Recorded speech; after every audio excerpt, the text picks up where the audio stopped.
Bom, boa noite a todos. Boa Eu noite. tive o privilégio de vir aqui apresentar para vocês a psicóloga Ana Patrícia de Sá Peixoto, de Sá Leitão Peixoto, né? Ela realmente é uma pessoa que tem um vasto conhecimento sobre o trauma de um ponto de vista contemporâneo, né? Tanto teórico quanto psicoterapêutico, né?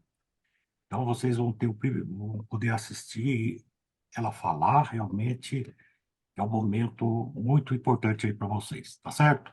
Então, vamos lá, a palavra com você, Ana Patrícia.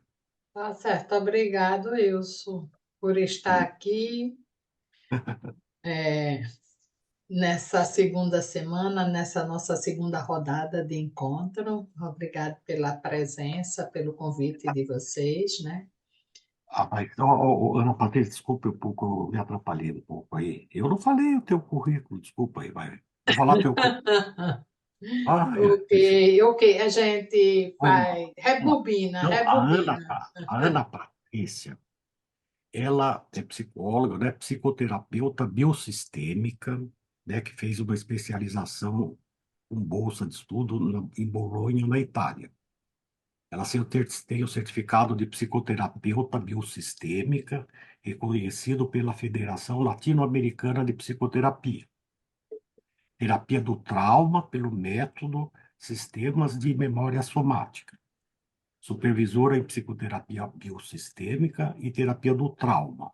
Ela é local trainer em biosistema, coordenadora da especialização em terapia somática do trauma, né, do Instituto de Psicologia Somática em Natal, Rio Grande do Norte, né?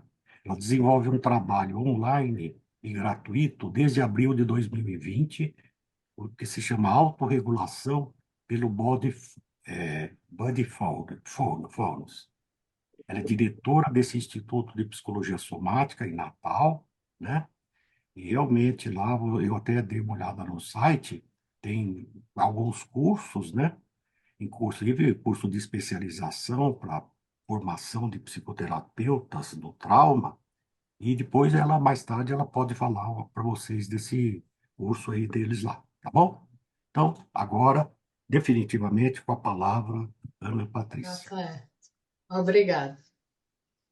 É, eu fiquei pensando muito nesse encontro nosso hoje, a partir do convite que Cristina fez, com o foco no que ela tinha sugerido, que seria uma conversa para a gente trazer e pensar o trauma, não para os profissionais, mas para a comunidade de uma forma geral. Então, dentro dessa perspectiva, eu fiquei pensando como a gente trazer, né, numa linguagem, pensar o trauma, se eu estou falando para o público em geral, como você sugeriu. E aí, o que é que as pessoas entendem quando ela escuta essa palavra trauma? Quem não é da área, quem não é psicólogo, não é psicoterapeuta, não é da área de saúde. O que é que as pessoas entendem quando escutam a palavra trauma psicológico, né? E, e aí eu me deparei com várias situações que eu comecei a pensar de coisas que eu já escutei, que eu já vi, que algumas pessoas acham que trauma é qualquer evento. Ah, porque também tem uma coisa, né, da forma como a gente usa a palavra no dia a dia. Estou traumatizado, né? Ah, isso me deixou traumatizado. Então, o que sentido, que intensidade tem essa palavra? Porque ela pegou também uma forma popular, né, de se utilizar no dia a dia. Ah, eu me traumatizei com isso. Fulano só pode ter ficado traumatizado. Ai, que trauma ele teve com. A mãe dele morreu, ele só pode estar traumatizado. Fulano se separou, isso foi um trauma para o filho, isso foi um trauma para a família. E uma outra frase que eu escutei, mas de um. de um profissional, que eu não me lembro agora o nome, mas que eu gostei muito. Me chamou muita atenção. A gente está vivendo numa sociedade que tem trauma de se traumatizar, certo? Então, a gente está vivendo o trauma de ser traumatizado. E aí entra num outro lado da história. Quando a gente pensa nisso em termos de família, de filhos e de educação, se eu fizer isso, eu vou traumatizar. Se eu não fizer aquilo, outro eu traumatizo. E aí a gente entra num lugar perigoso de não entender o que é necessário, quais são os limites saudáveis nas relações e o que realmente é um trauma, né? Hoje, a gente vê cada vez mais pelo estudo, pela neurobiologia, né, e todos os avanços que a gente tem tido atualmente, que trauma não é uma coisa sobre o evento em si, certo? Quando a gente fala de um trauma psicológico, a gente não está se referindo ao evento, mas como aquela pessoa respondeu ao evento, ou seja, qual o sentido e o significado que aquela pessoa pode dar para a experiência a qual ela viveu. Aí as pessoas às vezes perguntam: será que eu tenho um trauma? Será que eu preciso ir para o psicólogo por causa disso, por causa daquilo outro? A gente pode ter várias respostas e várias perspectivas sobre isso, né? Às vezes você pode ir à terapia não porque você tem um grande trauma, às vezes pode ser um processo de autodescoberta para algumas pessoas, dela poder se conhecer um pouco melhor, e outras podem ir pontualmente porque tem um sintoma muito grave ou tem um adoecimento para ela, como uma depressão, um transtorno de ansiedade, e aí entra um outro ponto hoje que os estudos no trauma têm nos mostrado, que muitas vezes essas respostas de ansiedade, do transtorno do pânico, da depressão, estão em uma grande parte vinculado a uma história traumática que pode ter acontecido no passado, certo?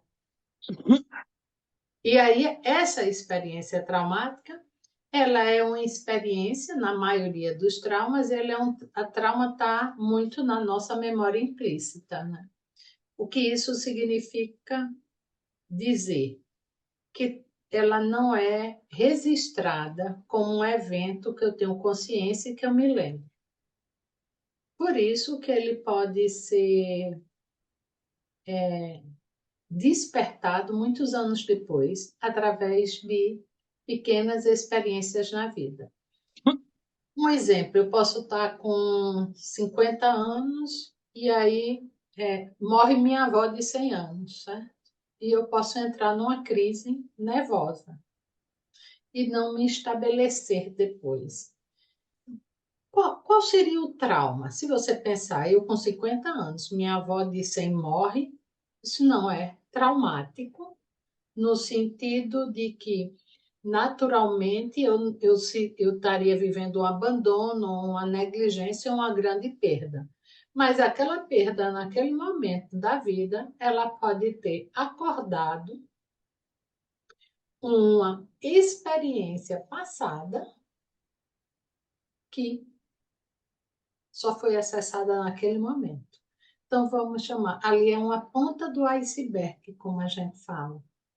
Mas ele está ligado lá atrás. Então, a grande questão aí não é o contexto da perda atual que eu tive, como esse exemplo que eu criei agora, mas o sintoma que foi despertar de mim e que continuou meses e meses. Porque quando a gente pensa em trauma, tem o estresse traumático, o estresse pós-traumático e o transtorno de estresse pós-traumático. O que é que isso a gente quer dizer? Quer dizer que quando você passa por uma experiência muito violenta, ou um acidente ou outra coisa, você pode ter uma resposta de gatilhos de estresse até por 30 dias. Por 2, 3 semanas, o corpo ficar ativado em situações que tragam a memória daquela experiência. Agora, passado depois de 3, 6 meses, a gente vai olhar aí para um sintoma que já está desenvolvendo uma resposta mais patológica, certo? E tem o trauma de, como a gente diz, de resposta tardia, que pode aparecer depois de 6 meses ou mais de 10 anos depois. Então, ele pode ficar incubado no tempo, certo? Aí, às vezes, as pessoas dizem, como é que eu vou saber se eu tenho um trauma? Pensa, se a gente está falando que o trauma está muito ligado a um sintoma e não a uma memória, tá? Porque se eu chego aqui para você e vou falar de uma situação que eu passei na infância, que foi muito difícil, pode ser que eu me emocione contando essa lembrança para você. Isso é um fato normal, certo? Eu me emocionar não significa que eu perdi o controle nem que eu estou traumatizada. O trauma, ele se evidencia principalmente não por uma lembrança, mas pela sensação de que aquele episódio está me acontecendo hoje. Então, a resposta do meu organismo fisiologicamente é como se aquela perda e aquela experiência estivesse sendo vivida hoje. Esse é um dos indicadores de que tem uma resposta traumática muito intensa na vida de uma pessoa. Tá? E aquelas sensações, às vezes, que vêm, como a gente chamaria no cotidiano da gente, que vem do nada, certo? Do nada eu fico angustiada, certo? Do nada minha mão começa a gelar, certo? Do nada eu começo a tremer. Ou então eu começo a associar a pequenas situações. Sempre que eu vou para uma entrevista, eu fico com a mão gelada, eu tenho diarreia, certo? E eu tenho que tomar um calmante, qualquer coisa, dizer assim, não, eu não vou para a entrevista e não vai dar certo. Mas eu digo, é porque eu sou assim, eu tenho muito medo. Vamos aí pensar um ponto. A gente está pensando aí que você pode investigar isso como uma possibilidade disso ser um sintoma de uma experiência traumática, que essa situação de entrevista pode fazer um link em seu sistema sensorial. Que link pode ser? Pode ser a sensação da avaliação, pode ser uma sensação de que eu não vou dar certo, de que aquilo vai dar errado. E pode ser uma sensação que pode não ter nada muito óbvio, tão concreto com a situação de uma entrevista, certo? Mas uma sensação interna de que, se eu não conseguir essa entrevista, vamos dizer que lá dentro tivesse algo assim, não é consciente, tá? Se eu não conseguir essa entrevista, certo? Eu vou perder a admiração ou vou ser criticada quando chegar em casa e vou ser julgada. Eu posso não pensar nisso consciente, mas isso pode estar associado a uma experiência infantil de desaprovação que pode ter sido repetitiva ao longo do tempo. Aí a gente está falando de quê? De um trauma que é um trauma complexo e que está ligado à experiência do desenvolvimento. Então, para a gente pensar nisso, a gente tem que pensar em vários fatores quando pensa como uma pessoa responde a um evento, né? A idade dela, a, a intensidade do evento, a repetição do evento, se ela estava sozinha, se ela estava acompanhada. Isso tudo faz a diferença de uma pessoa ter uma resposta mais resiliente ou menos resiliente, certo? Mas nós sempre vamos ter uma busca adaptativa e autorreguladora na vida da gente. Tá? Se eu não encontrar regulações funcionais, eu vou encontrar regulações disfuncionais. Tá? Hoje a gente tem uma compreensão, às vezes, um pouco diferente sobre alguns comportamentos que a gente considera socialmente negativos, tá certo? Vamos dizer, o alcoolismo ou o vício em jogo, certo? Por exemplo.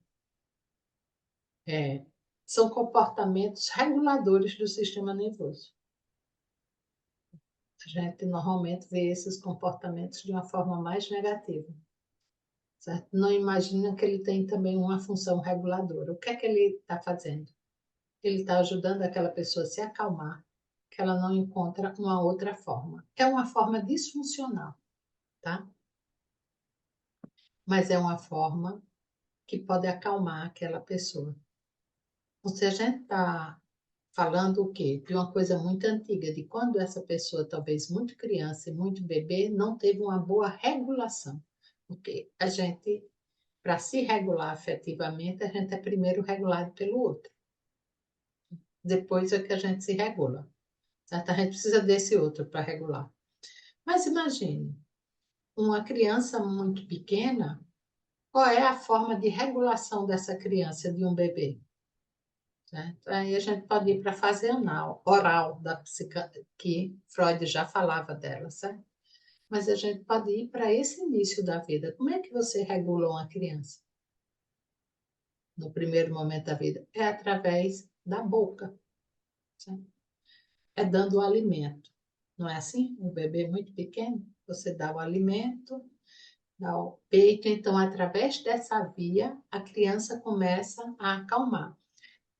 Depois de um determinado tempo, você vai ter outros recursos para regular o sistema nervoso dessa criança, certo? Mas se o recurso continua sendo o alimento ou a bebida, então a gente está podendo ver uma predisposição, ninguém está afirmando 100%, que os distúrbios alimentares e os distúrbios com a bebida está ligado a essa aprendizagem reguladora. Porque não apareceu uma outra aprendizagem reguladora para substituir essa primeira regulação, que deveria aparecer, que num determinado momento não era mais para ser só o alimento, certo? Deveria ter uma outra, ok? Então, aí a gente está pensando o quê? Dentro do sistema nervoso, certo? Uma resposta do sistema nervoso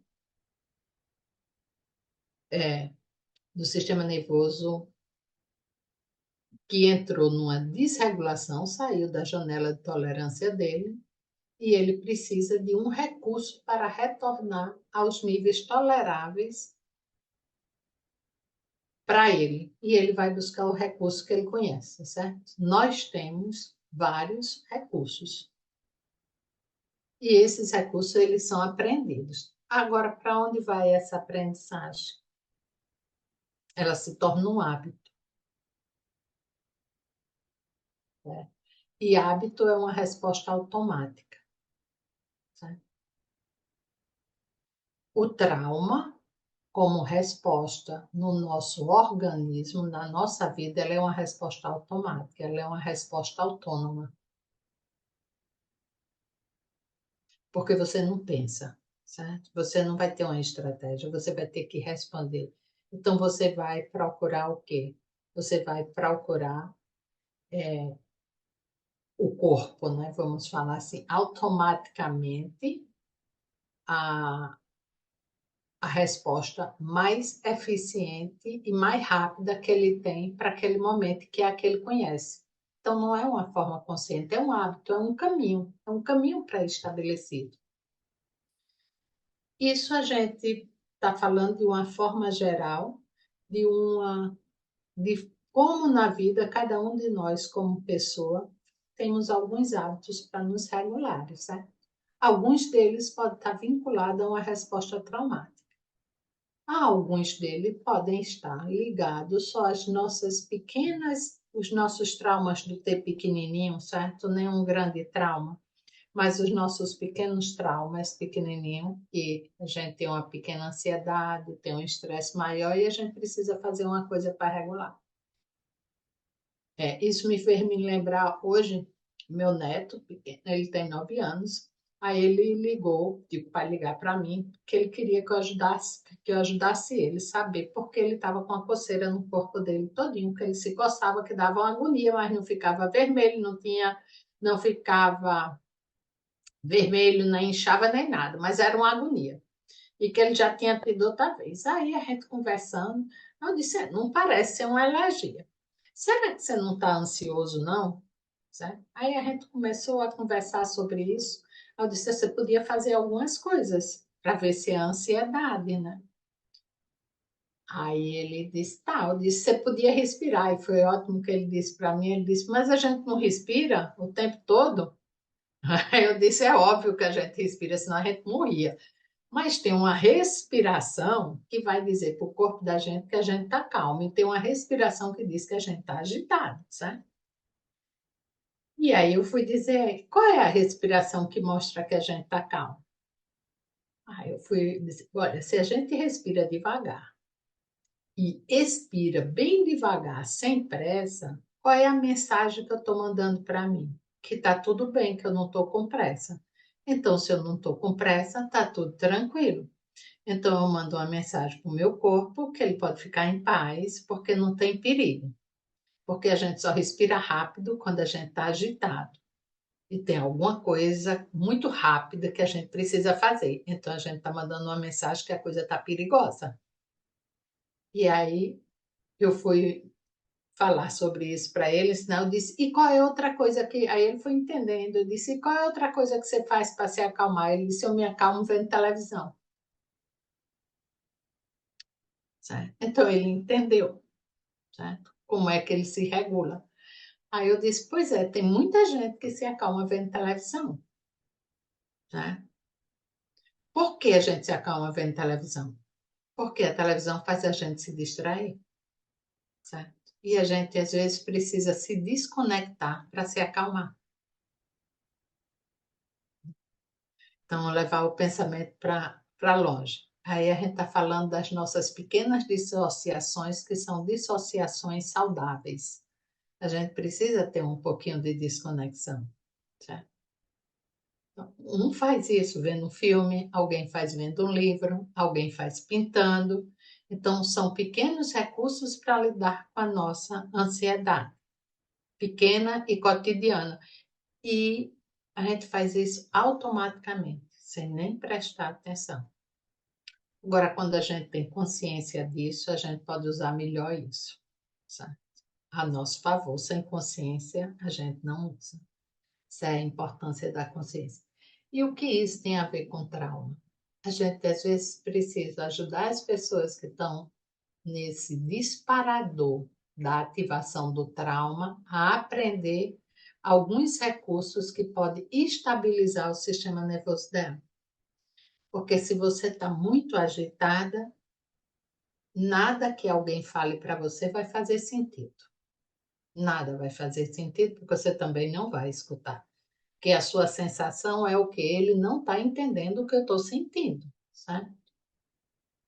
E é assim que as pessoas que passam por grandes eventos traumáticos têm sempre uma sensação muito profunda de não ser compreendida pelo outro, de que o outro não entende a dimensão da experiência dela.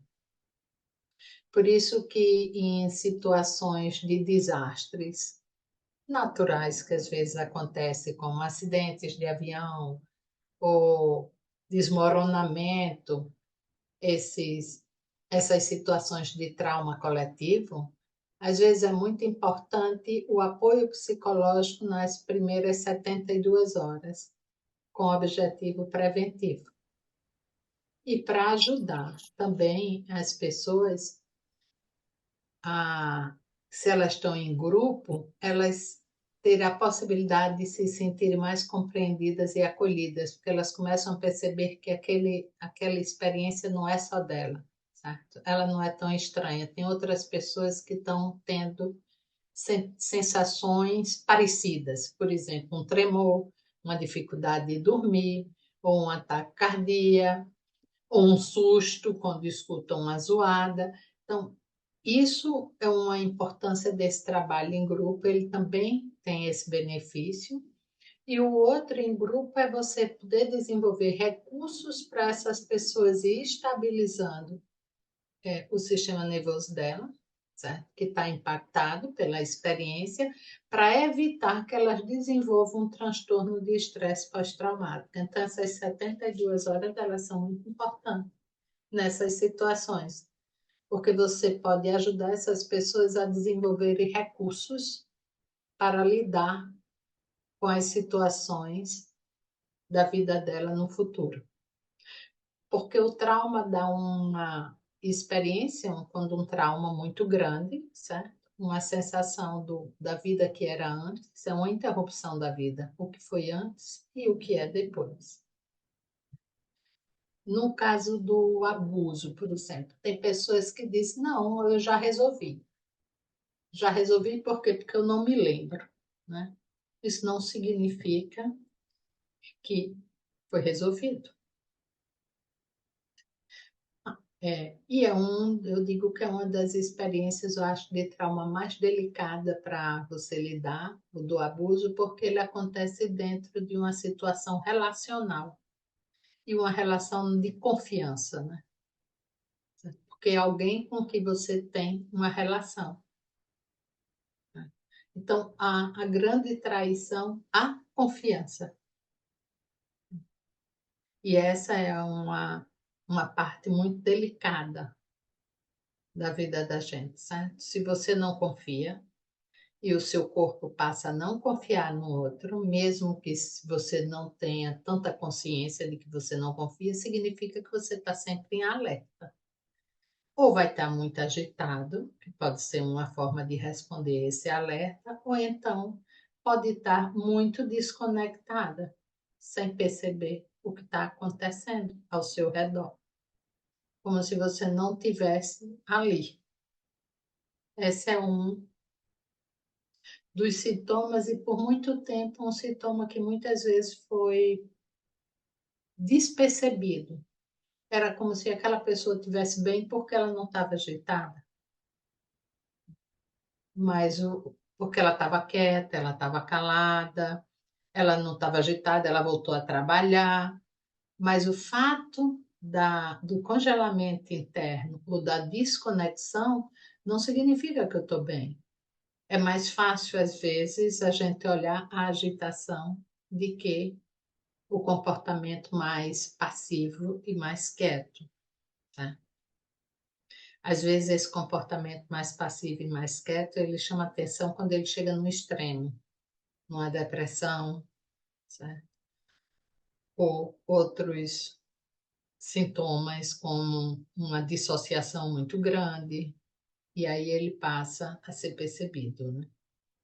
Mas antes ele não era muito visto. Hoje, a gente está podendo, no estudo do trauma, compreender a importância disso e poder olhar, certo?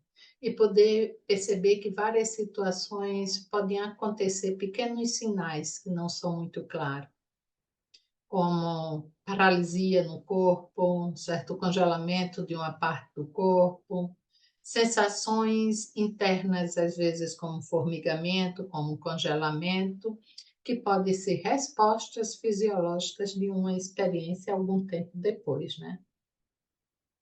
Então, esses são fatores que a gente pode começar a pensar sobre como alguns sintomas podem ter uma ligação com o trauma. Eu acho que o estudo do trauma depois que você começa a estudar o trauma, não é que tudo é trauma, certo? Mas é que você não consegue olhar mais nada sem procurar onde pode estar o trauma, sabe? Você começa a ver uma imensidão tão grande que o seu olhar passa a ficar maior, certo? Sobre aquela linguagem silenciosa que o trauma tem. Isso muda muito, acho, a gente como o terapeuta, né, ou o profissional de saúde, olhar de uma forma mais compassiva, eu diria, para aquele outro que está diante de você. O trauma me fez entender, muitas vezes, que aquilo que tradicionalmente, há uns anos atrás, eu chamaria de resistência, hoje eu entendo que não é resistência, certo? seria uma resposta protetiva do sistema daquela pessoa diante de uma experiência traumática que ela não sabe uma outra forma de se comportar, ela só conhece aquela. Então, não é que ela resista ao tratamento, ao processo. Não é exato dessa, porque é diferente a resposta, certo? É uma resposta padronizada, automática, diferente de pessoas que não passaram por um grande trauma. Então, tem essa pequena diferença.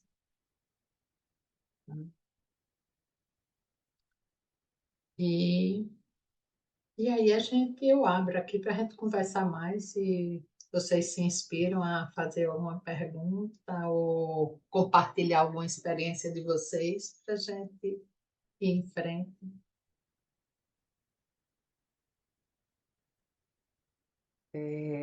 Ana Patrícia, gostei muito do que você falou e assim eu comecei a realmente ficar mais apaixonada pelo assunto do trauma quando eu fui estudar o Van der Kolk, que eu achei que é Aham, um autor assim muito bom, isso. né? O corpo guarda suas marcas. E também tem um autor que você falando das memórias implícitas e explícitas, que é o Siegel, né? Que vem da teoria do Sim, aflito, sim, né? verdade. Ele tem bastantes exemplos nos livros dele de como que os pais, ao cuidar dos filhos, essas memórias que ele não tem acesso, aparecem, né? Talvez seja legal se você lembrar de algum exemplo para, né, o pessoal mais leigo, de como que essas memórias que a gente não tem acesso podem afetar na nossa relação com os outros. Não sei se você acha isso interessante. Certo. Não, isso que você traz eu acho que é bastante rico, bastante interessante, que você está trazendo um pouco do que o Sigo traz, que muitas vezes está dentro dos nossos padrões Uhum, habituais de comportamento ou de nossas atitudes, certo? uhum, Relacionais, de como a gente funciona. Isso me fez lembrar duas coisas, falar de uma experiência minha, certo? Uma, uma cliente que me trazia, ela estava trazendo o medo dela, certo? Em um momento do medo dela, que ela falou, eu tenho medo de estar sozinha, certo? E é como, e não faz sentido para mim, mas eu tenho medo de ficar só. Como se ocorresse um risco, fosse perigoso. E aí depois ela disse, mas o maior medo que eu tenho é de me perder de mim mesma, certo? E aí ela tem uma história que é interessante. Ela tem uma história de um fato que ela já narrou há muito tempo, desconectado de uma emoção, mas que quando ela fala isso, ela não linka a essa experiência, tá certo? Ela linka a coisa, tipo assim, quando era criança, a minha mãe não cuidava muito, largava. uhum. Quando ela trouxe isso do ficar só, o medo de me perder, me veio uma imagem de algo que ela me narrou há muito tempo atrás, que foi quando eu era muito pequena, certo? Não, quando eu era muito pequena, eu dormia numa rede, num corredor da casa, escuro, certo? Ela disse, na casa nunca tinha lugar para mim, tá?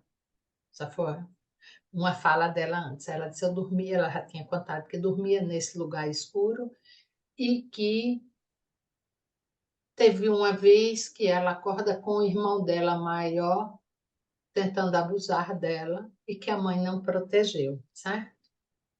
Então, quando ela estava falando hoje, ela estava associando o fato de estar só vamos dizer, pela idade, as condições de vida, tem o medo às vezes de sair só, e a gente pode associar isso a uma questão da realidade, da violência, não sei o que isso pode gerar ansiedade, certo?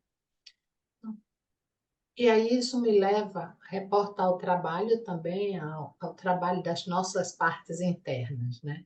Quem é que está com medo? É essa adulta hoje que tem 50, 60, 80 anos ou 30, ou ela aquela criança de 5 anos que ficava sozinha no corredor escuro e que não tinha ninguém que pudesse segurar lá, certo? E como é que a gente chegou nessa história antes? A partir de um sintoma, uma dor no braço, certo? Que vinha muito forte, com um movimento de bater e de dizer eu decido a minha vida, tá? O que quer dizer eu decido a minha vida? Quando, depois desse movimento do braço, que vem a dor e a dificuldade de relaxar, é o seguinte, ninguém cuida de mim, certo? Então, eu decido a minha vida era uma forma que ela encontrou na vida de proteger a possibilidade de ser invadida, certo? Então, se eu decido, é difícil, ao mesmo tempo que eu não quero ficar só, é muito difícil alguém dizer para mim, vamos fazer isso ou aquilo outro, porque é como tirar ela do lugar de segurança e coloca no lugar de vulnerabilidade, certo? E isso estava linkado com esse corredor escuro onde não tinha ninguém. Mas começou por um sintoma no braço direito, certo? E esse sintoma estava linkado a uma coisa que ela diz: agora eu entendo algo que eu sofri a vida toda, eu me dou conta de que a vida toda eu estou assim e com as pernas apertadas sempre. Tá? Então, o corpo estava, em várias situações, acessando a memória. Em qualquer situação, de qualquer perigo, que não necessariamente é à noite estar com alguém, mas qualquer que colocava o corpo em perigo, numa sensação de desproteção, ativava o sistema dela, né? Que é essa memória que aí tem um padrão de comportamento a vida toda, certo? Um padrão duro, fechado, e um conflito entre ter alguém e não ter ninguém, certo? Eu preciso de alguém, mas tem uma hora que eu preciso dizer basta, porque se quiserem mandar em mim. Então, o que é mandar em mim? Mandar em mim, às vezes, pode dizer, não seria bom se você fizesse isso? Então, o corpo não ler dessa maneira, certo? Não ler como uma ajuda.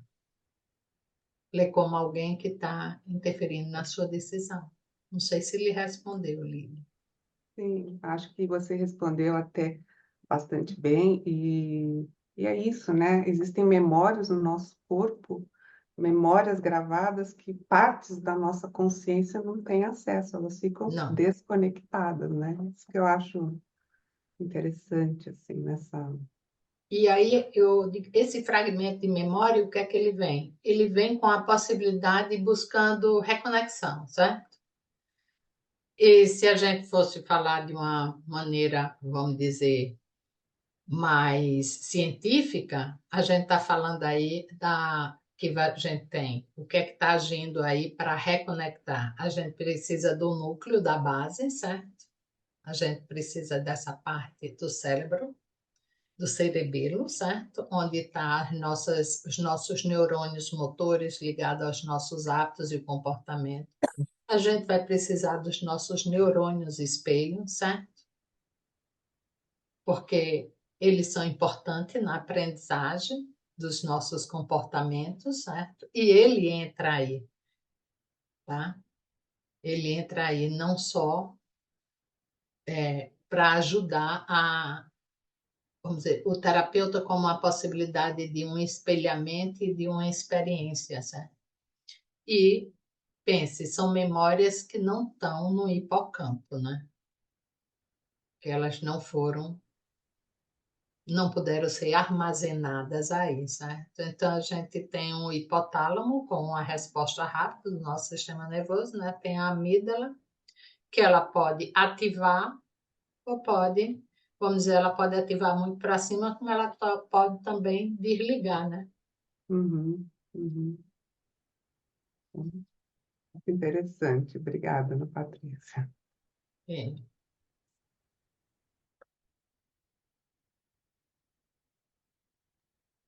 Wilson, você está falando, mas está. Eu queria colocar uma questão aí, que é o seguinte, você falou num momento que o trauma ele pode reaparecer muito tempo depois, 10 anos depois, né? Bom, existe uma tradição com relação ao trauma, até de se falar do tempo de latência, né? O É, trauma acontece, uma latência, ele reaparece. O Freud mesmo foi por aí quando ele fala em compulsão à repetição. E quando repete, tem um intervalo, certo? Agora, tem um intervalo.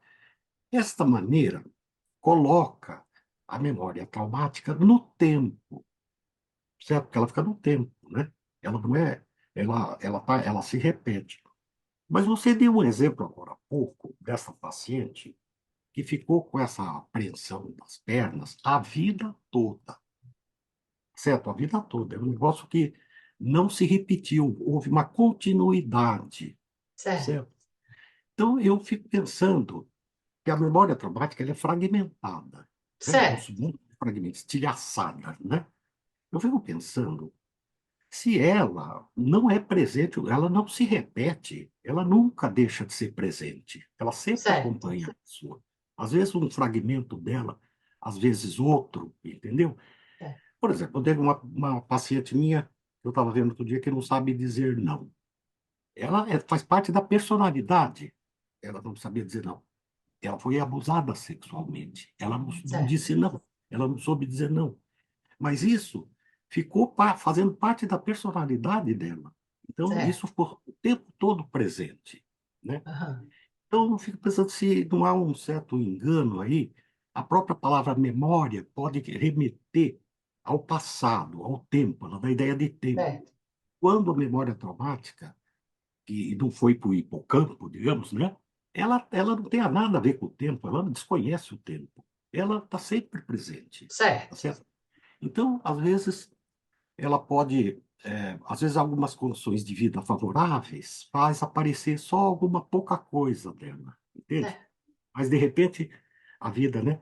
Porque do jeito que a gente, pensando que ela pode aparecer muito tempo depois, a gente fica pensando, mas por que não apareceu antes? Entende? Por que Isso. que esse momento e não antes? Entende? Talvez ela sempre apareça, sempre ficou ali, de uma forma ou da outra, entende? Mas que em Sim, algum momento mais difícil de vida, ela pode ter um impacto maior, ah, certo? Né? Quer dizer, eu lembro um caso do Van Gogh, por exemplo, de um soldado de guerra, né? Que sim, se feriu e ficou 6 meses no hospital por causa dos ferimentos, né? Por isso. tratado 6 meses, sem nenhum sintoma de estresse pós-traumático. Saiu do hospital como começou. Por quê? Sempre esteve lá, mas a condição do hospital, que dava uma proteção, evitou que os sintomas Certo, aparecessem, entendeu? Mas ele está certo. prontinho para aparecer, entendeu? Ele nunca deixou de estar presente. Essa é a questão. Não, isso que você traz é importante e muito importante falar isso. Quando a gente fala no trauma, que o trauma aparece 10 anos depois, quando se usa essa linguagem no trauma hoje, quer dizer, que é a resposta traumática acordada, certo? Porque a memória sempre vai estar lá e a experiência traumática ela está lá. Mas é como vamos, se a gente pudesse dizer, hibernando em algum lugar, certo? E como você usou o exemplo, até pegando da cliente, das pernas, vamos dizer, tem coisas que passam a fazer parte do seu padrão, como se que você passa a sentir que é você mesma, que é parte de você. E tem as outras partes que você identifica como sintomas, certo? Então, aquelas partes de você são hábitos aprendidos que podem fazer parte desse sistema de defesa que poderia não existir antes da experiência do abuso, por exemplo, e que se desenvolveu a partir daí, mas não há a conexão daquele comportamento com a experiência em si, certo? É nesse sentido que se fala dessa desconexão da memória do trauma. Ele não está linkado com o hábito, com o comportamento. Mas enquanto memória, ele não está fora de você, ele sempre vai estar dentro de você. Ela é só uma memória que você não consegue conscientemente acessá-la, certo? E quando fala que ele pode aparecer 5, 10 anos depois, é quando o sintoma dispara e passa de novo a estar vivo como se você estivesse lá. Como a situação do rapaz que Bessel fala no livro dele, como até Daniel Sigo também traz um exemplo muito interessante de um paciente de guerra que ele teve, que ele tratou no hospital, que também tem essa resposta. E aí, que o trauma dispara depois, é que enquanto esse sistema nervoso não entender, vamos dizer, se você não trabalha diretamente no sistema nervoso, ele não acalma e você não consegue dar uma outra rota neuronal, como eles falam, certo? Esses sintomas podem disparar sempre nessa mesma intensidade. Quando a gente vai tratar esse sistema nervoso, quer dizer o seguinte: a memória nunca vai desaparecer, a experiência nunca vai desaparecer. Esse gatilho pode estar sempre disparando em alguns momentos da minha vida, mas ele pode não ter mais uma intensidade que inviabilize a minha vida. É como se eu posso botar ele dentro de uma janela tolerável. E aí, se eu tenho a consciência daquele disparador e começo a trabalhar com ele, eu posso regular esse disparador porque eu começo a identificar ele e reconhecer onde ele vem. É essa a questão que se fala hoje muito nesse trabalho com trauma e com o sistema nervoso. Mas o que você disse é bastante faz todo sentido, e é assim, a memória não desapareceu, ela vai estar lá. E ela vai estar lá no corpo, ela vai estar lá na expressão, na fala, na voz, no comportamento, naquele comportamento que se isola, naquele comportamento que não participa da vida. O trauma vai olhar o quê? Quando é uma experiência traumática, esse não é um comportamento de uma neurose, é um comportamento de uma reativação do trauma, que seria diferente do comportamento da neurose, por mais que ele seja parecido. Mas eles viriam de mecanismos diferentes, fisiologicamente falando, certo? Mas Legal. é a memória, eles só viriam de lugares diferentes. Porque um não foi reprimido. É isso que hoje os estudos do trauma têm mostrado, que o trauma não é um conteúdo reprimido. É um conteúdo que não teve acesso à consciência.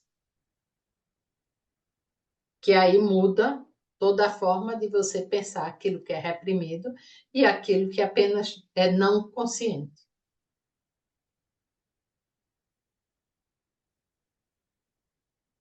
Tá ótimo, né? Bem conceituado. Tá ótimo. Alguém mais quer levantar uma questão? Aproveitem para aprender bastante, né? Ana Patrícia, tudo bem? Diga, tudo bem, Lia. Eu gostei muito da tua fala, né? E me chamou a atenção um aspecto que eu acho que é muito importante de todo mundo conhecer, né? Que é das formas de autorregulação, né? E essa mudança do enfoque, né? Por exemplo, de um vício, né? Como algo autorregulador, né? Uhum. Eu acho que isso abre possibilidades de outras leituras, né? De você sair de um pensamento fechado, já direcionado, né? E para um pensamento mais crítico para uma compreensão, né? Isso. Então, E, achei isso bem interessante. e eu acho que ajuda a própria pessoa que está presa nesse lugar, certo? Sim, Ela a entender que ela não tem o problema como um defeito, certo? uhum, Isso faz com que ela possa buscar de uma forma diferente Alternativas, ajuda, caminhos, outras alternativas. outros caminhos de Ah, autorregulação, né? é. A outra coisa que me chamou bastante atenção quando você falou foi aquela questão que você falou, quando a pessoa ela vive um trauma muito extenso e ela está muito desorganizada, né, ali, que ela está muito ansiosa, que ela se sente incompreendida, né, na sua experiência. E eu queria que você falasse um pouquinho sobre isso, né, como acolhimento para esse tipo de vivência, né, da pessoa que está ali completamente desorganizada e às vezes você não consegue fazer uma conexão para ajudar aquela pessoa a se acalmar e se autorregular. Né? Porque às vezes assim, não consigo respirar. Você propõe uma respiração. Não dá, nada, né? Nada funciona. Nada E às parece que vezes, às vezes tem uma coisa que pode funcionar, certo? Eu não consigo respirar porque eu estou muito ansiosa, porque eu estou muito tensa, por exemplo. Não consigo fazer nada. E às vezes pode funcionar uma coisa. Cada pessoa tem um contexto. Imagina, pega a minha mão, certo? E aperta a minha mão com a força da desorganização que você sente. O que é que eu faço quando eu ofereço algo assim? Faço duas coisas. Eu desvio a sua atenção, certo? Eu mudo o seu foco, tá? Uhum. Um pouco, certo? Mesmo que não é conscientemente. Você tem uma ação motora, tá? E isso começa a criar uma pequena mudança interna, tá? Com algumas pessoas isso pode funcionar, até em relação ao medo, certo? Eu estou em pânico. Ei, aperta a minha mão e me mostra o tamanho do seu pânico, né? Porque ela não sabe falar, não pode, mas ela tem um movimento. E às vezes ela aperta e aí não vem a força, que é natural, certo? Porque o sistema está fora. E às vezes eu digo, e o seu pânico é tão pequenininho assim? É só isso que você está sentindo de pânico? Não tem nenhuma força aqui. Então, isso leva a uma outra direção. E quando eu aperto, eu vou mudando, porque eu começo a mexer com o meu sistema internamente, certo? Eu altero. Isso com algumas pessoas funciona. E aí, a partir daí, você pode ter uma comunicação, certo? E o outro poder entender uma frase que pode ser simples quando ele sente verdadeiramente, né? Eu entendo que você está confusa. Eu estou aqui com você. Você não está sozinha. Uhum. Às vezes, num primeiro momento, poder ter alguém ao meu lado que possa permitir e entender que é natural eu estar confusa, isso pode ser muito bom, certo? Porque é muito angustiante alguém ficar dizendo para você se acalme, Sim. faça isso, faça aquilo, certo? Às vezes você pode dizer para uma pessoa respirar sem dizer, só respirando com ela. Olha, eu estou aqui. Porque o que é que a gente está fazendo aí? Se você consegue fazer o mínimo de comunicação comigo, segurar minha mão, olhar para mim, qualquer coisa, e eu dizer que eu estou aqui, e eu respiro, eu não mando você respirar. Eu respiro no.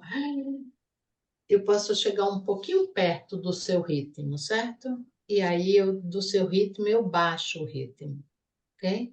Eu mudo o ritmo. Eu desacelero. O que é que aconteceu? Eu criei uma dessintonização, certo? Uhum. E estou lhe convidando a sintonizar comigo, certo? É um pouco parecido o que a mãe faz com o bebê Isso quando que ele eu está muito pensei, agitado. pensei exatamente isso. Desde que ela não entre na ansiedade dele. Para ela não entrar na ansiedade dela, ela precisa estar regulada primeiro, certo? Então, se ela se regula, ela pode regular ele.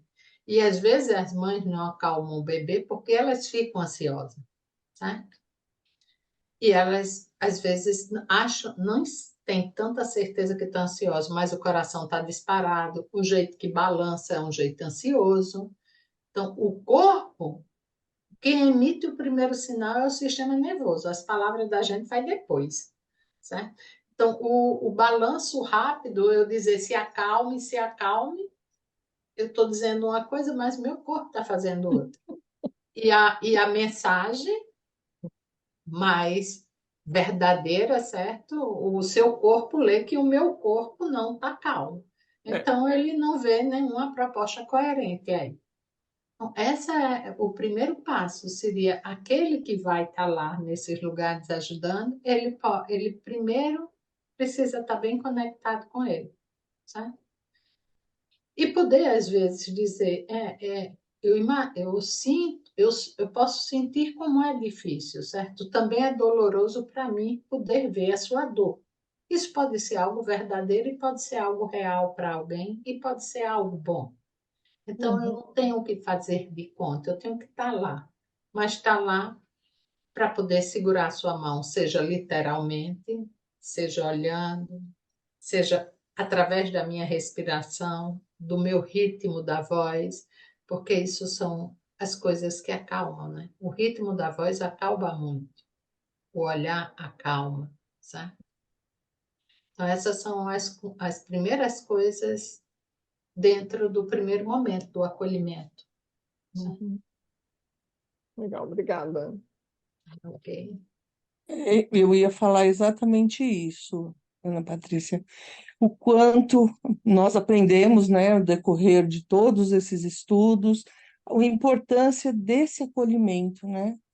Isso, E isso é essencial. Se você não está ali para acolher essa pessoa que está tão desesperada na sua frente, né, a gente já está falhando enquanto profissional, isso. enquanto ser humano, né? Uhum. E esse pulsar, né, que a gente sabe quanto é importante que você está trazendo e que é extremamente importante a gente estar atento a esse paciente no sentido de como é que o corpo dele está nesse momento. Porque Isso. não é só os sentimentos, o corpo também está integrado ali, né? Tá. E o corpo está falando disso, né? Uhum. Desse sentimento. Então, imagina, é, uma pessoa que passa por uma tragédia não faz nenhum sentido você dizer tudo vai ficar bem. Bem, Não isso pode faz. ser que aconteça, mas ela tá precisando de outra coisa naquele E é momento, tudo que certo? ela não quer ouvir é que vai ficar bem, porque não está bem, Porque não tem né? nada bem, está tudo desorganizado, está tudo confuso, certo? E nesse trabalho desses primeiros momentos, esse, vamos dizer, seria a parte inicial, mas é poder ter o espaço onde essas pessoas tenham vazão, possa ter vazão à expressão dela, seja de dor, seja de raiva, e poder expressar, mas dentro de um ambiente que tem um contorno onde é seguro expressar esse sentimento. Porque uma coisa que normalmente às vezes faz muito mal e muitas vezes essas pessoas desenvolvem um adoecimento depois é o fato de dar calmante para as pessoas ficarem calmas, certo? É como se a gente não confiasse que o sistema nervoso da gente também pudesse ajudar. No primeiro momento, certo? Porque a primeira coisa que pensam logo é o calmante. Vamos deixar o calmante por fim? E aí Vamos tira usar a os sua outros defesa, né? recursos que a gente tem. E aí você congela o sistema nervoso e tira a possibilidade dele de resposta, como diz Peter Levine, certo? É isso mesmo. E a gente E precisa assim, confiar, certo? Que a gente se restaura, que pode ter o outro. Mas eu acho que a gente tem uma cultura que tem muito medo da tristeza e da dor, certo? Então a gente tem que aprender a lidar com a tristeza e da dor. Às vezes eu digo que quando a gente bate em alguém e diz, não, vai passar, eu acho que a gente não está dizendo para o outro, não, certo? É porque a gente está querendo que o outro pare para a gente sair do nosso sofrimento e da nossa própria agonia, certo? Se ele parar de chorar, eu me acalmo. Eu acho que às vezes as pessoas dizem, não, pare, vamos, vai dar tudo bem. Eu acho que ele não está pensando no outro, não. Ele está querendo se acalmar, porque o choro e a tristeza do outro está profundamente afetando ele. E isso a gente vai ver a questão da ressonância mesmo, né? Como é Isso, entrando em ressonância com esse paciente, né? Isso que está falando isso. para, né? Porque é muito difícil, às vezes, você entrar nessa ressonância, entender esse sofrimento, acolher, independente do teu próprio sofrimento com relação a ele, né? Exatamente. E aí não tem um sofrimento maior nem menor, certo? Nem grande, nem Não. pequeno. Gratidão, minha amiga. Estava com saudade de falar com você. Obrigado, Magna. Isso me fez lembrar, Ana Patrícia, uma situação que eu vivi numa família da minha convivência, não de paciente, né? Em que a criança veio, eu estava no quarto, ela tinha tido algum entreveiro entre ela e os pais, ela veio brava, eu odeio minha mãe, eu odeio meu pai, não sei o quê. Bom, aí eu só fiquei perto dela, pus a mão aqui nela e fui ouvindo, deixando ela falar, né? Mas o que que aconteceu? Mas me explica melhor, né? E dali um pouco chegou o pai. O que que o pai fez? Pegou ela no colo e levou lá para baixo. E eu deixei, falei, agora eles é que têm que administrar isso. E dali um pouco eu desci, a criança já estava toda ok. Aí depois eu falei para ela, a melhor coisa que você fez foi ir lá e pegar essa criança no colo, Isso. né? Porque é a primeira coisa para ajudar ela a se autorregular, porque ela estava desorganizada, ela estava morrendo de raiva, né? E não julgar, né? Porque assim, estava sofrido naquele momento, né? Ela, aconteceu alguma coisa, ela ouviu alguma coisa que ela estava em sofrimento, né? Então, E o corpo da gente, quando a gente é muito pequeno, ele às vezes não tem um tamanho suficiente para a intensidade de algumas emoções, certo? exatamente. Então, essa raiva, às vezes, ela vem desse jeito, porque o que é que o corpo está fazendo? A gente pensa, o corpo está tentando ver como é que ele acomoda aquela emoção, como é que ele vai fazer com ela, certo? Uhum, Como ele pode lidar com ela. E aí é onde entra como esse pai ou essa mãe para ajudar a regular esse estado. E aí a gente vai aprendendo que é possível sentir aquilo, que aquilo passa, que a gente não morre e que está tudo bem. É dessa maneira que a gente aprende nossas emoções, né? uhum. Mas obrigada, Ana Patrícia, muito bom. É sempre muito bom estar com Obrigada. você. E só fechando, Lia, que você me fez lembrar uma coisa quando você estava falando da autorregulação, a importância de ter essa ideia, né? Que a gente estava falando. Tem uma paciente, ela é jovem, ela tem muita ansiedade e ela tem aquela muito forte para ela. Minhas amigas todas têm namorado, eu não tenho, eu estou sozinha, ninguém gosta de mim, certo? Será que eu vou ficar só? E aí soube de um ex-namorado, certo? Que estava com a namorada. Aí ela disse, eu quero entender uma coisa, porque eu não gosto dele, não quero nada com ele. Mas só porque eu soube que ele estava com a namorada, eu passei mal. Eu tive uma crise de pânico, passei a noite toda com diarreia, certo? E aí ela estava focada, é ele, certo? Eu disse, vamos fazer uma coisa? Não é sobre ele, é sobre você. Eu acho que você está querendo entender porque o seu corpo reagiu dessa maneira. Aí ela disse, eu digo, pois é, não é ele. É porque se eu sei notícia dele, eu disse, não, não é, a questão não é ele. A questão é o que acontece com você quando essas coisas acontecem lá fora. Então é sobre você. E aí, conversando sobre ela, eu disse, você já imaginou que talvez esse pânico, essa ansiedade... Aí não fui falar de contexto nem de história. Você já imaginou como é que seu sistema, como dentro de você tem um sistema nervoso, você não sabe disso? Aí fui falando, conversando, ela disse, olha, foi tão bom o que você me falou que agora eu entendi o que eu sinto.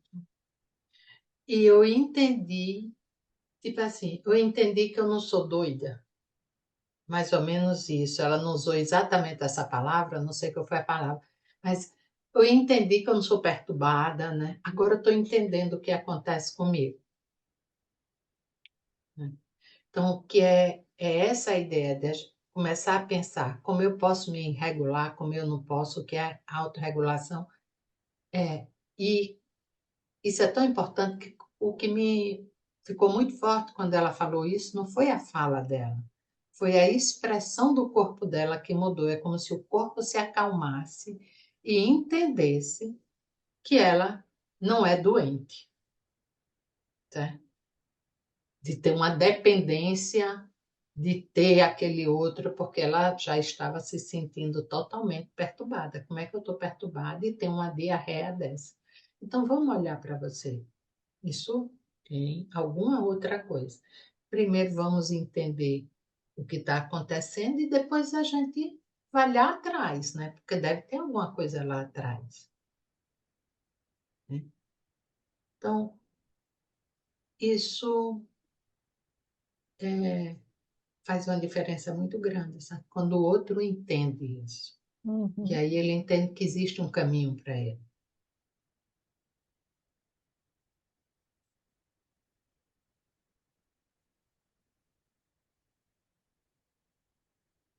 Muito Que bom. é o que a gente chama, né, que eu aprendi, né, no trauma, que a gente chama do trabalho de psicoeducação.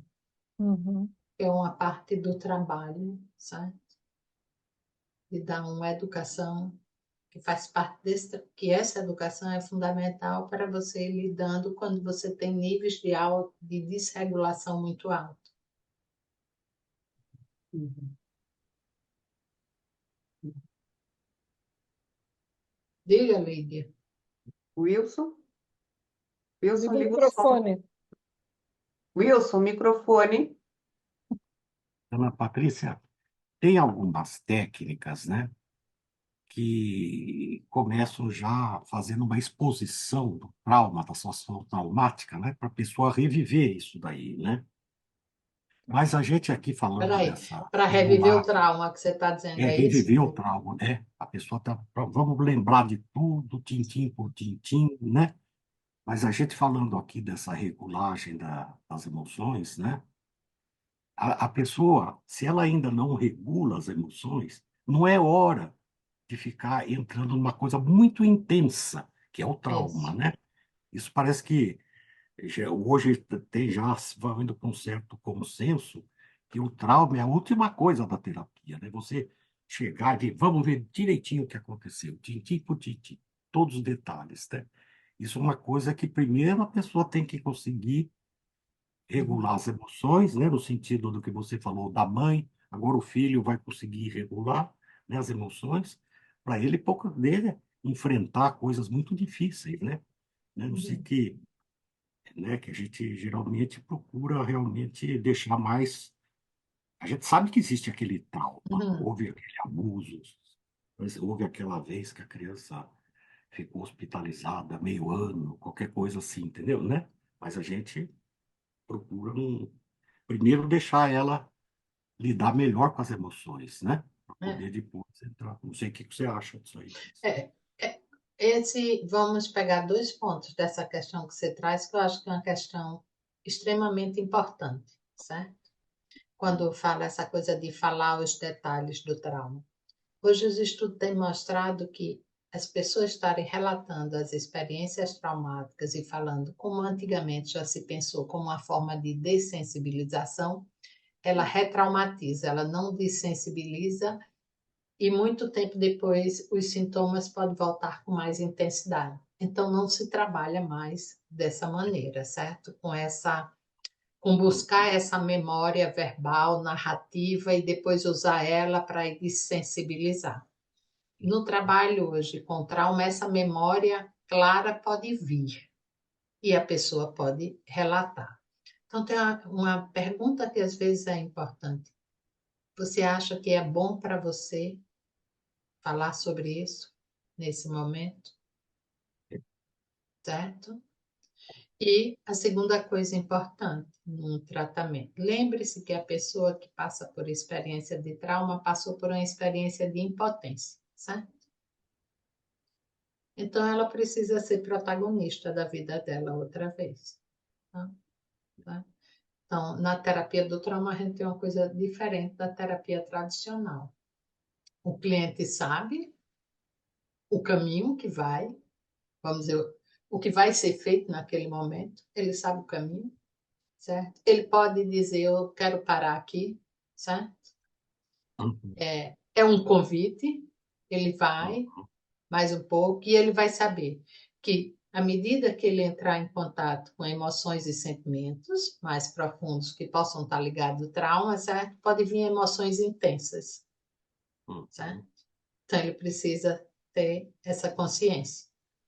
Isso faz você começar a ter de novo uma certa autonomia sobre a sua vida e recuperar essa liderança, que isso é importante. Então, você passa porque a relação terapêutica é uma relação onde alguém está ocupando o lugar de saber, né?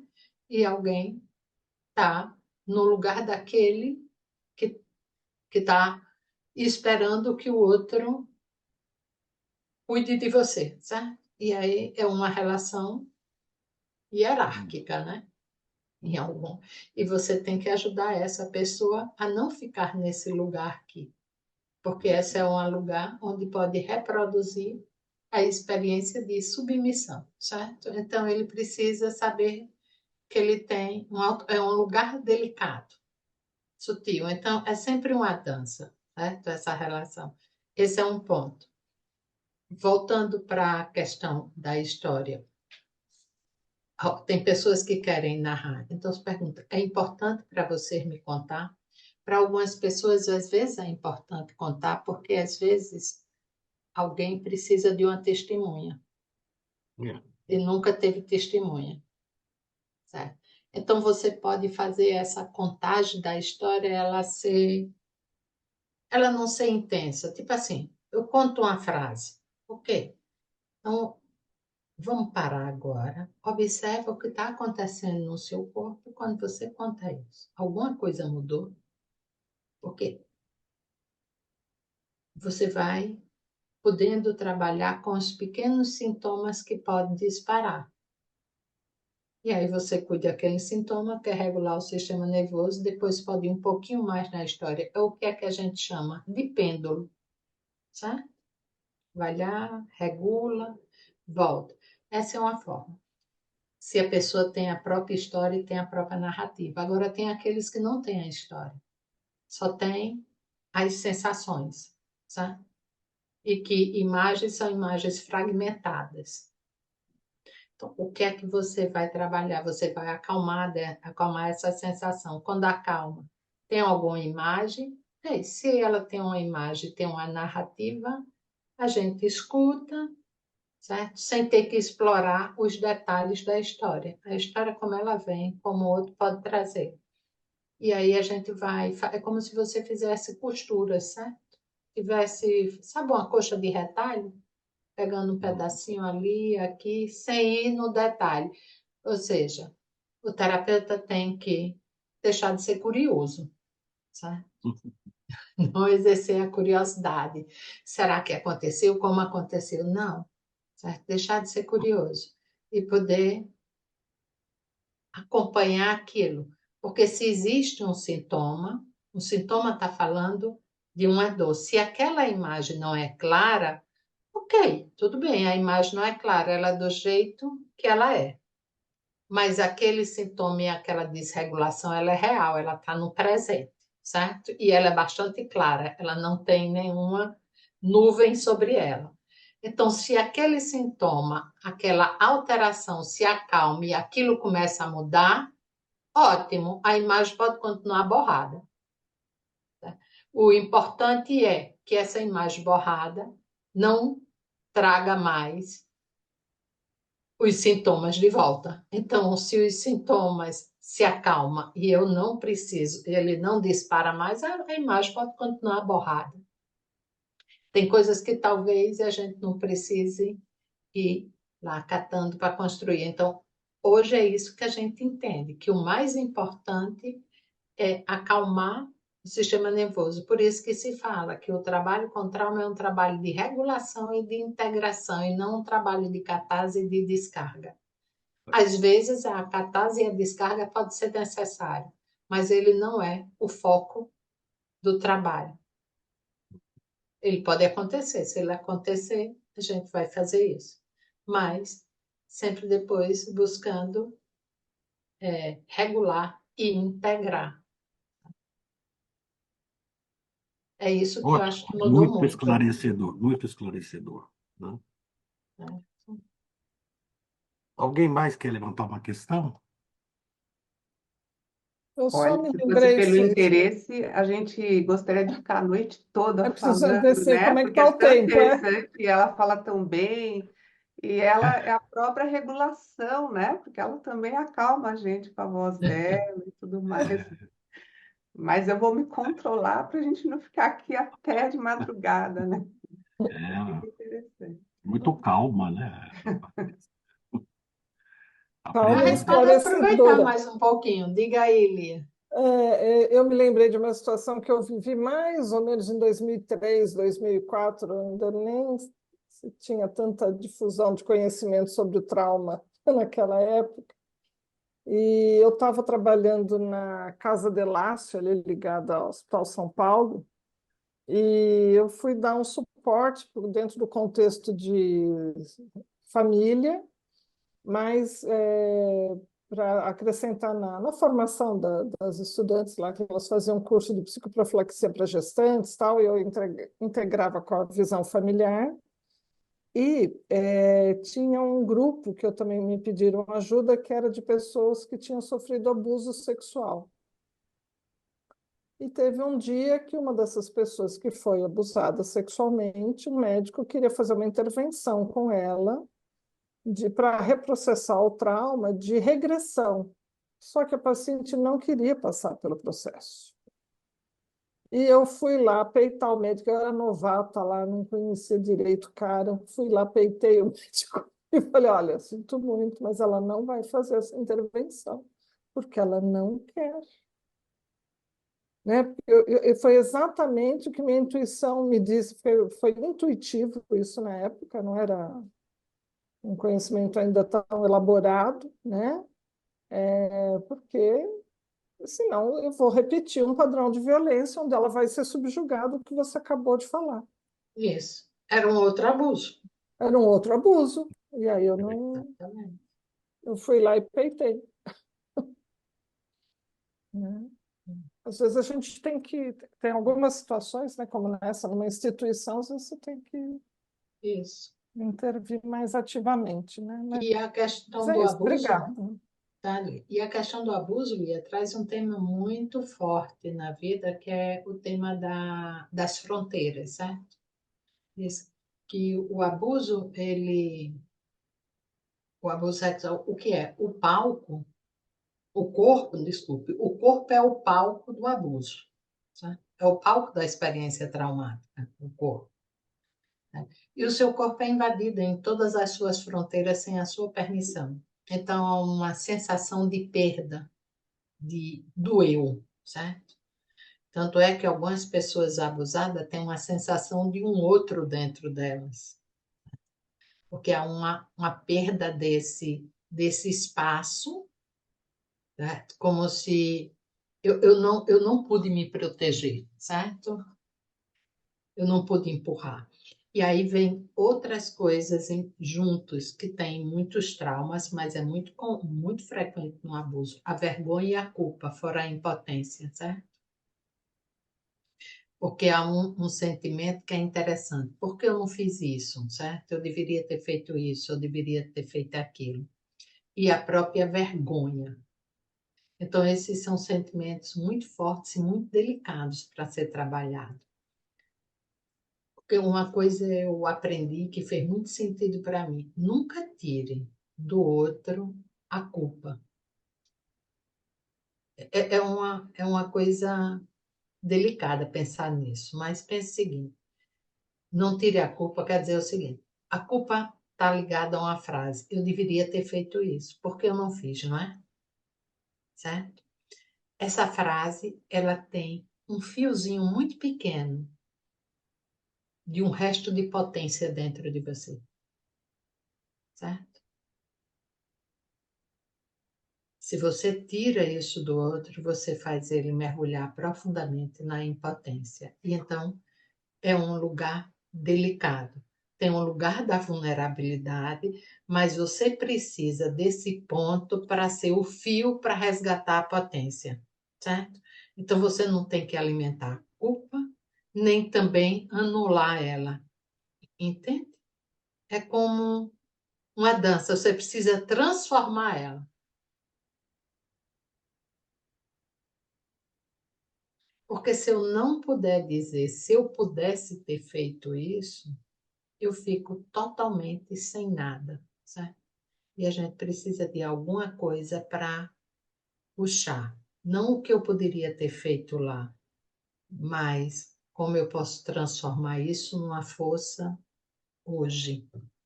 Mas como é que eu posso me defender daqui para frente, né? Quais são os Exatamente. meus recursos? Qual é a Porque minha esse si, potência? esse si tem uma coisa sutil. Ele está entrando lá na sua memória processual e está perguntando quais eram os recursos que eu tinha que eu não pude usar. E eu estou querendo entender por que eu não pude usar. Certo? E aí, quando eu vou aprendendo a ter uma consciência que a minha força não era suficiente, certo? E que meu corpo foi mais inteligente, me mantendo quieta para que eu sobrevivesse, isso começa a mudar esse comportamento, certo? Uhum. Então, e trabalhar essa defesa é uma coisa muito importante, certo? O limite, porque há uma perda de noção do que é privacidade e do que é distância, muitas vezes, certo? São pessoas que têm muita dificuldade com distância e com intimidade. Ou então há uma perda da percepção de onde existe o perigo, como há uma perda da percepção de onde existe segurança. Por isso que às vezes você vê as pessoas como parece que ela está repetindo o lugar e se coloca. Não. O sistema de neurocepção dela falha, sabe? Fica disfuncional. Então ela não consegue perceber onde tem um perigo. Então ela não volta, não é porque ela quer. É porque é como se ela não enxergasse o perigo. Certo? O sistema não. É como se a sua anteninha, tá entendendo? Está com a pilha a menos, está fraquinha e ela não está avaliando o perigo adequadamente. Como às vezes não avalia a segurança, que são as pessoas que vão para o outro extremo. Todo lugar é perigoso, né? Uhum. Que não deixa de ser uma disfunção da neurocepção. Eu acho que, sem falar específica, é uma forma de abuso, não é sexual, mas aquele filme né, Cisne Negro, né? Não é o nome? É Cisne Negro? Uhum. Aquele filme é um filme fantástico para você ver o sistema. Tem várias formas de olhar, mas olhando a partir do viés da neurocepção, certo? É alguém que não tem mais uma neurocepção de perceber segurança, perigo, e é uma perda total da identidade dentro da relação desregulada com a mãe, né? Você pode olhar por esse viés. Total, certo? Onde tem uma hora que ela não sabe mais quem ela é, porque as partes dela estão todas em caos, né? Tem momentos do filme que você vê o filme que não são cenas que realmente aconteceram, mas são cenas que fazem parte da fantasia dela e que a gente vê pelos olhos dela, como se fosse real. Então ali você tem um olhar da neurocepção perdida total.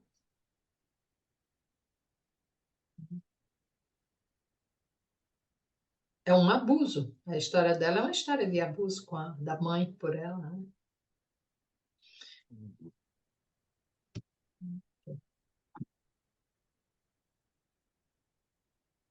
E já vai dar 10 horas, né? Ou É. seja, já Ah, deu. você não quer falar um pouco do curso seu lá, né? Para o pessoal Sim. ficar sabendo. O curso eu posso, sim, isso. A gente tem um curso de uma especialização em terapia somática do trauma. Ele funciona mensal, são módulos mensais, certo? Online, não todos, certo? A gente tem, ao longo dos 16 meses, a gente tem 3 encontros presenciais, que é para... Tem certas coisas que a gente não dá para aprender online, certo? A gente precisa estar ao vivo, certo? Né? Então, são... E a outra função desse encontro presencial é uma coisa que eu acho muito importante, né, para mim. É um momento onde a gente trabalha o terapeuta no sentido dele poder se regular e cuidar dele, certo? Como a história da mãe do bebê que a gente estava falando, certo?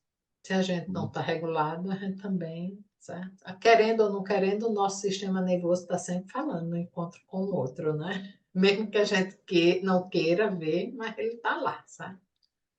Então, essa é uma das coisas do presencial. A gente traz uma visão bem ampla do trauma, trazendo a perspectiva psicocorporal do trauma, certo? Trazendo em alguns módulos sobre o trauma transgeracional, certo? Sobre o trabalho com a criança ferida, que seria o trabalho com a nossa criança interior. E dentro do trauma transgeracional, não só a ideia que a gente tem, que eu posso trazer uma herança do trauma do meu avô não resolvido, porque pode se repetir, mas também os traumas interpessoais que acontecem dentro do meu sistema familiar, né? Aqui no presente. Traz um módulo sobre como trabalhar a clínica, trabalhar o trauma com a criança, o trabalho de trauma com criança, certo? Especificamente, não é com a criança do adulto, mas com a criança, certo? A gente tem um módulo sobre a teoria polivagal, né? Alguns módulos para aprender várias formas que a gente pode usar a teoria polivagal na clínica, não só entender ela, mas como a gente pode usar isso como prática terapêutica, né, nessa regulação.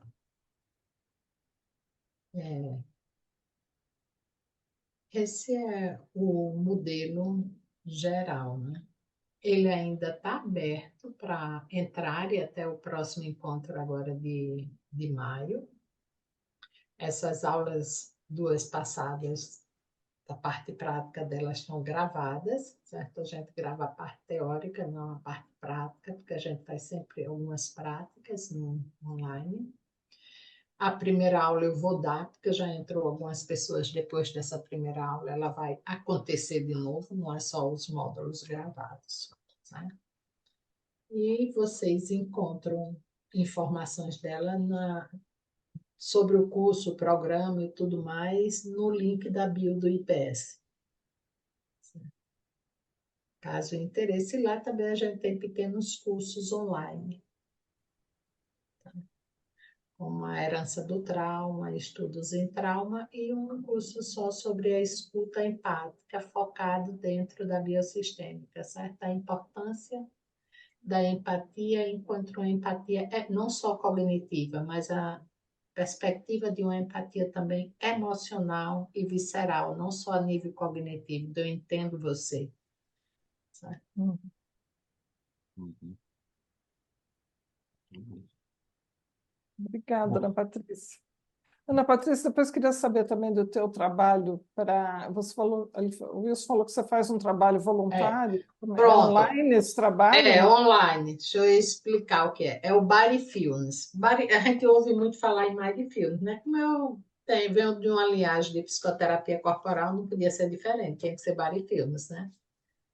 Atenção plena ao corpo, né? Então, a proposta do Mindfulness é em cima dessa proposta da regulação emocional e uma proposta de autocuidado, certo? Então, ele começou na pandemia. Durante esse período, a gente fazia esses encontros todas as noites, mas todas as noites mesmo, durante um ano, de domingo a domingo. Aí depois foi espaçando, certo? Passou um ano de domingo a domingo. Depois a gente foi espaçando e agora ele acontece só nas segundas, certo? Não é nada teórico, ele é todo prático.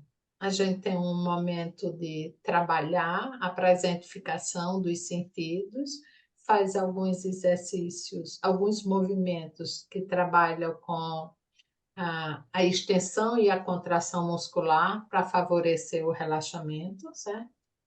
E um trabalho de automassagem, focando que pontos são? São os pontos mais relacionados à região do nervo vago. Qual é a função? Ativar o vago ventral a nível físico, certo? Para diminuir o nível de estresse no organismo, certo? Então, esse seria o sentido da a autorregulação oferecida através do Body Filmes, através desse contato com o corpo, de você perceber suas sensações, como ele está, e ir trabalhando. Então, termina, por um lado, ao longo do tempo, desenvolve uma autoconsciência corporal, né? Facilita, e vai desenvolvendo essas habilidades que, quando você aprende com você, também você pode trabalhar com outro. Então, ele é aberto. Toda segunda-feira acontece. É um grupo pequeno agora, mas acontece. É um grupo já. As pessoas sempre vêm, chegam, certo? É um grupo legal, muito tranquilo, certo? Agora é o seguinte: ele dura 1 hora, certo? Não é nada tão rápido, não.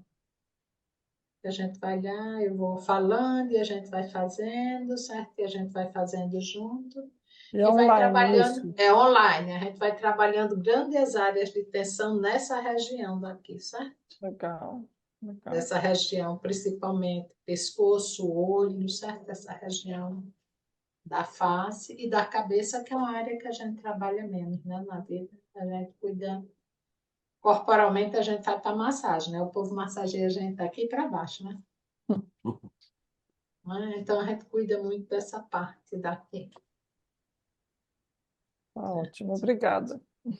Ok. Obrigada, então. Então, qualquer interesse que vocês tiverem, só ligar, a gente passa o link para vocês, certo? E ele é aberto a qualquer pessoa, de qualquer idade, certo?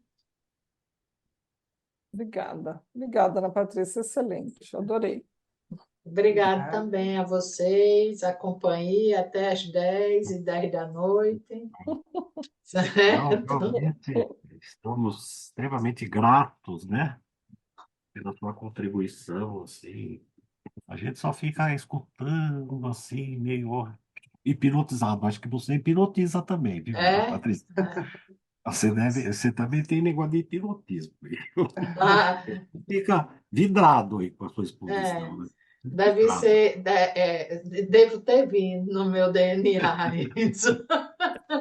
Ó, Ana né? Patrícia, como eu sou Ai, fissurada em você, não só de assistir os cursos, mas de ver todas as lives que você fala, então eu não posso nem falar nada, né? Porque Tá eu certo. adoro você. Obrigado, Magda. Pois tá, ok. Foi muito bom estar com vocês hoje. Muito obrigado a Cristina pelo convite e a vocês pela presença, né? Nós que Até essa agradecemos hora. você, né? Foi maravilhoso, como sempre, engrandecedor. Obrigada mesmo, Ana. Muito obrigada. E Rosalina, recebeu a resposta dela? Foi Rosalina, não Recebeu. foi? Aham, Tá certo. Pois tá, muito recebeu sim, obrigada. obrigada. Uma boa noite para vocês, certo? Um Boa bom descanso. noite. boa Noite, noite. Boa noite, obrigada. beijos, Foi um Tchau. prazer obrigada. estar aqui com vocês. Beijo, Tchau, tchau, tchau. gente. Até a Tchau. Tchau, próxima. tchau. Tchau, tchau. Muito bom ver vocês. Tchau. Tchau. Tchau.